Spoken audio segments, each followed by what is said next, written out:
தங்கம் விலை நேற்று சவரனுக்கு 1000 ரூபாய் உயர்ந்த நிலையில் இன்று 200 ரூபாய் குறைந்தது. சென்னையில் ஒரு சவரன் 1,12,800 ரூபாய்க்கு விற்பனை.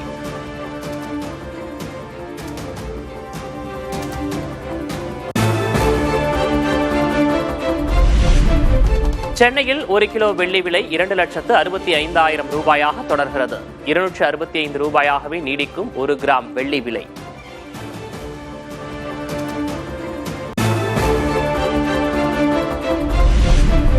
தேர்தலுக்கு இன்னும் சில நாட்களே உள்ள நிலையில் கோடை வெயிலுக்கு மத்தியில் சூடுபிடிக்கும் பரப்புரை.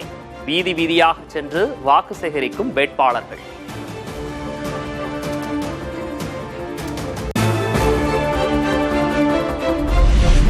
புதுக்கோட்டை மாவட்டம் இலுப்பூர் சுற்றுவட்டார பகுதிகளில் நடைபயிற்சி சென்று வாக்கு சேகரித்த முதல்வர்.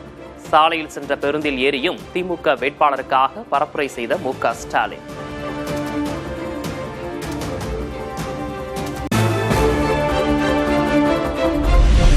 தமிழகத்தின் 234 தொகுதிகளிலும் திமுக கூட்டணியே வெல்லும் என மு.க. ஸ்டாலின் நம்பிக்கை.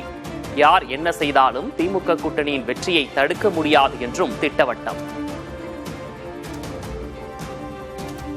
இப்ப இருக்கிற சூழ்நிலை பார்த்தா இந்த தொகுதியில் இன்னைக்கு வந்தப்போ மக்கள் தந்த எழுச்சியை பார்த்தா 234 வந்துடும் போல இருக்கு.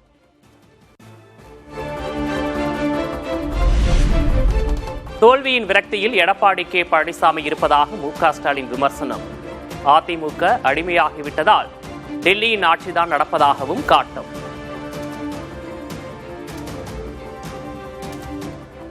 ஆமா, தமிழ்நாட்டில் இருக்க அதிமுக டெல்லி அடமான வீட்டில் குத்தகைக்கு போயிட்டாங்கல்ல, வாடகை இது அங்கே அடிமையாயிட்டாங்க. அதனால டெல்லி தான் ஆட்சி நடத்துது.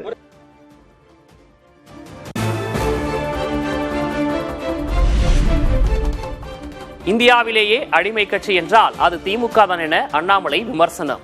கோவை தெற்கு தொகுதியில் பரப்புரையில் ஈடுபட்ட அவர் சிறந்த பிராந்திய கட்சி அதிமுக தான் என்றும் பேச்சு.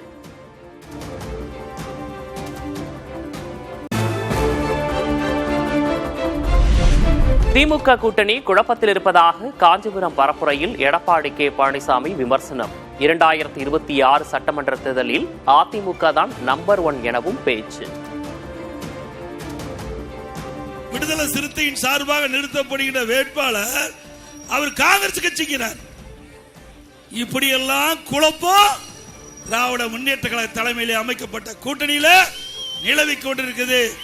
அதிமுகவை பொறுத்த வரைக்கும் நம்பர் 1 இந்த தேர்தல்.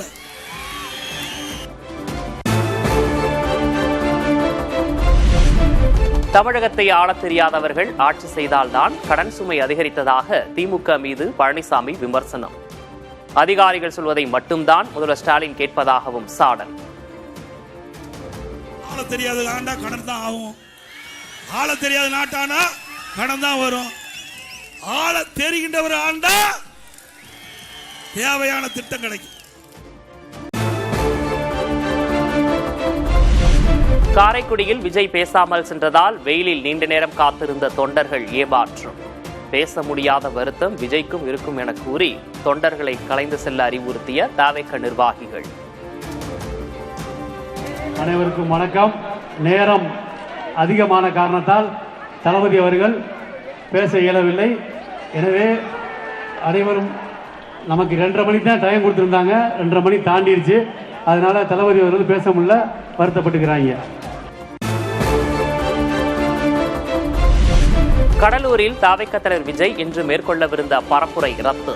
நிர்வாக காரணங்களுக்காக பரப்புரை ரத்து செய்யப்பட்டுள்ளதாக தகவல்.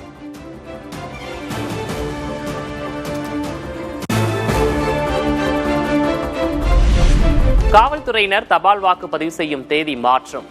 வரும் 18, 20ஆம் தேதிகளில் காவல்துறையினர் தபால் வாக்குகளை பதிவு செய்யலாம்.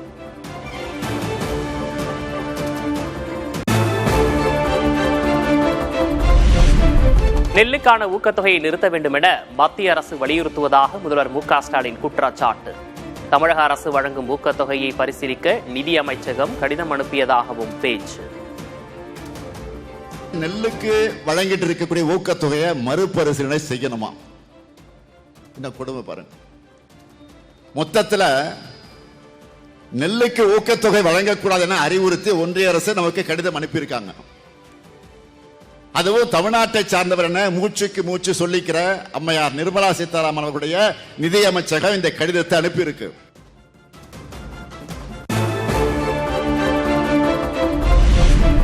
தலைமைச் செயலர், காவல்துறை தலைவர், லஞ்ச ஒழிப்புத்துறை டிஜிபி என தொடரும் அதிகாரிகள் மாற்றம். தவிக உள்ளிட்ட எதிர்க்கட்சியினர் புகார் கூறி வந்த நிலையில் தேர்தல் ஆணையம் நடவடிக்கை.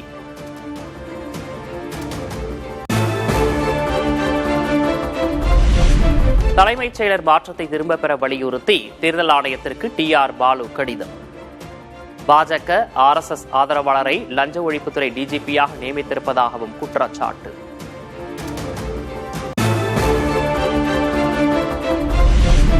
சென்னை மாநகரின் 111வது காவல் ஆணையராக பொறுப்பேற்றார் அபின் தினேஷ் மோடக்.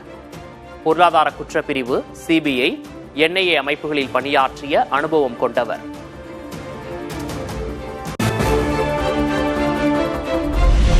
நிலவை ஆய்வு செய்துவிட்டு பத்திரமாக பூமி திரும்பிய ஆர்டெமிஸ் குழுவினர். பசிபிக் பெருங்கடல் பகுதியில் பாராசூட்டுகளுடன் வந்திறங்கிய ஓரியன் விண்கலம்.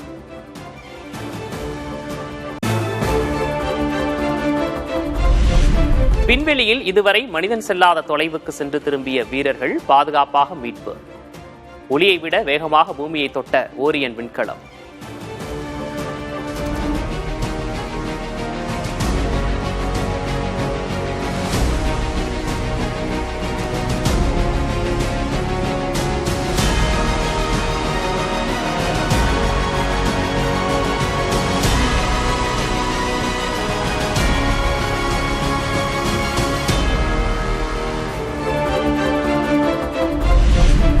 மேற்காசியாவில் போர் நிறுத்தம் நீடிக்குமா? பாகிஸ்தான் தலைநகரில் ஈரான், அமெரிக்க குழுவினர் இன்று பேச்சுவார்த்தை.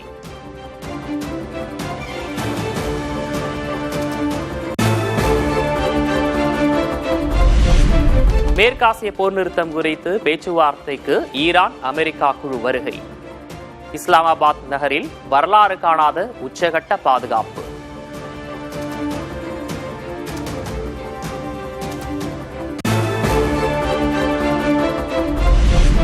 அமைதி பேச்சுவார்த்தை தோல்வியடைந்தால் ஈரான் மீது மீண்டும் தாக்குதல் நடத்த தயார். அமெரிக்க அதிபர் ட்ரம்ப் எச்சரிக்கை.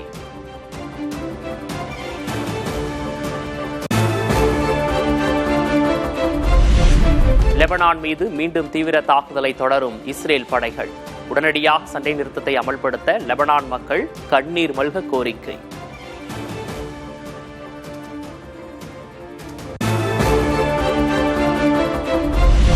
ஹோர்முஸ் நீரிணைக்கு மேலே பறந்தபோது மாயமான அமெரிக்க கடற்படைக்கு சொந்தமான ட்ரோன். இந்திய மதிப்பில் 1862 கோடி ரூபாய் மதிப்பிலான ட்ரோனை தேடும் அமெரிக்கா.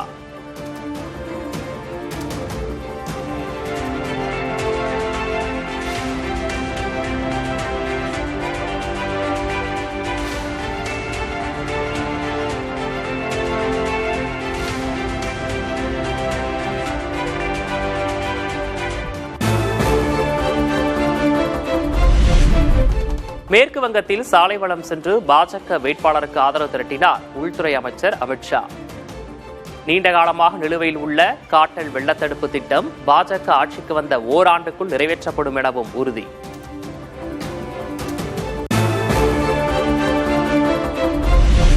மேற்கு வங்கத்தில் பாஜக ஆட்சி அமைத்தால் பெண்களுக்கு மாதம் 3000 ரூபாய் வழங்கப்படும் என அமித்ஷா வாக்குறுதி. 6 மாதத்தில் பொது சிவில் சட்டம், 45 நாளில் 7வது ஊதியக்குழு பரிந்துரை அமல் எனவும் தேர்தல் அறிக்கை.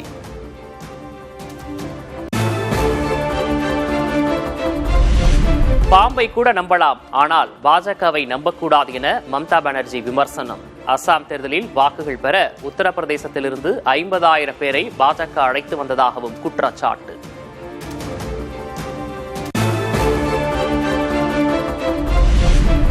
மேற்கு வங்கத்தில் வாக்காளர் பட்டியலில் இருந்து நீக்கப்பட்ட பெயர்கள் விரைவில் சேர்க்கப்படும். நீக்கப்பட்ட பெயர்களில் 63 விழுக்காடு பேர் இந்துக்கள் என அபிஷேக் பானர்ஜி கருத்து.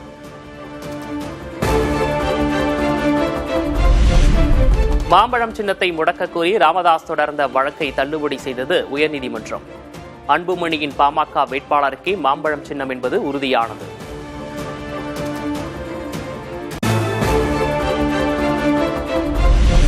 வேளாண்மையை முன்னிறுத்தி பொருளாதாரம் கட்டமைக்கப்படும் என சீமான் உறுதி.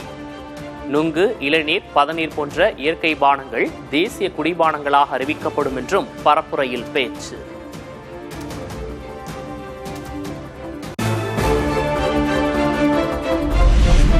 திமுக கூட்டணியில் விசிக தலைவர் திருமாவளவன் கூனி குறுகி இருப்பதாக பாமக தலைவர் அன்புமணி விமர்சனம். திமுக தேர்தல் அறிக்கையில் மது ஒழிப்பு பற்றி ஒரு வார்த்தை கூட இல்லை என்றும் குற்றச்சாட்டு. திருமாவளவன் அவர்கள் அந்த கூட்டணியில் இருக்கிறார். அவர் அந்த கூட்டணியில கூனி குறுகி உட்கார்ந்துட்டு இருக்கிறார். அவரை ஒதுக்கிட்டாங்க, ஓரங்கட்டிட்டாங்க, வாய் பேச முடியல.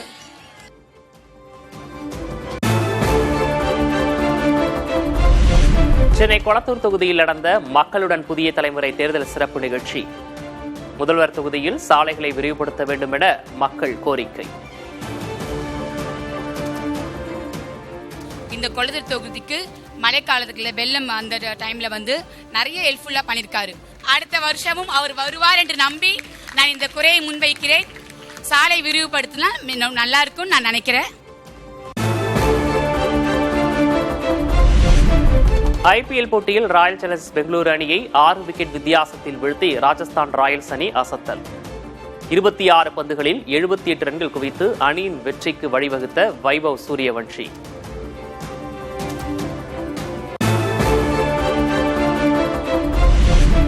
MS தோனி காயத்திலிருந்து மீண்டு வருவதாக சென்னை அணியின் பயிற்சியாளர் ஸ்டீஃபன் பிளமிங் தகவல். டெல்லி அணியுடனான இன்றைய போட்டியில் பங்கேற்பாரா என ரசிகர்கள் எதிர்பார்ப்பு.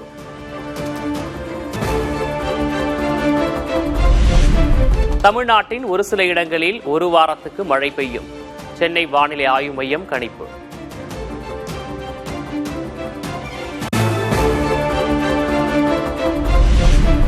உள் தமிழ்நாட்டில் அதிகபட்ச வெப்பநிலை 2 முதல் 3 டிகிரி செல்சியஸ் வரை உயரக்கூடும். ஏனைய தமிழ்நாடு, புதுச்சேரி, காரைக்காலில் வெப்பநிலை இயல்பை ஒட்டியிருக்கும் என வானிலை ஆய்வு மையம் அறிவிப்பு.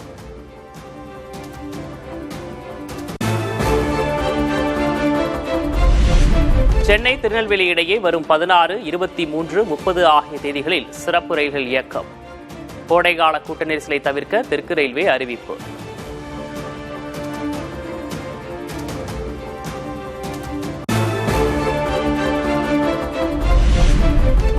நாமக்கல்லில் உற்பத்தி குறைவால் முட்டை கொள்முதல் விலை 10 காசு உயர்வு. தேசிய முட்டை ஒருங்கிணைப்பு குழு கூட்டத்தில் ஒரு முட்டை விலை 4 ரூபாய் 30 காசுகளாக நிர்ணயம்.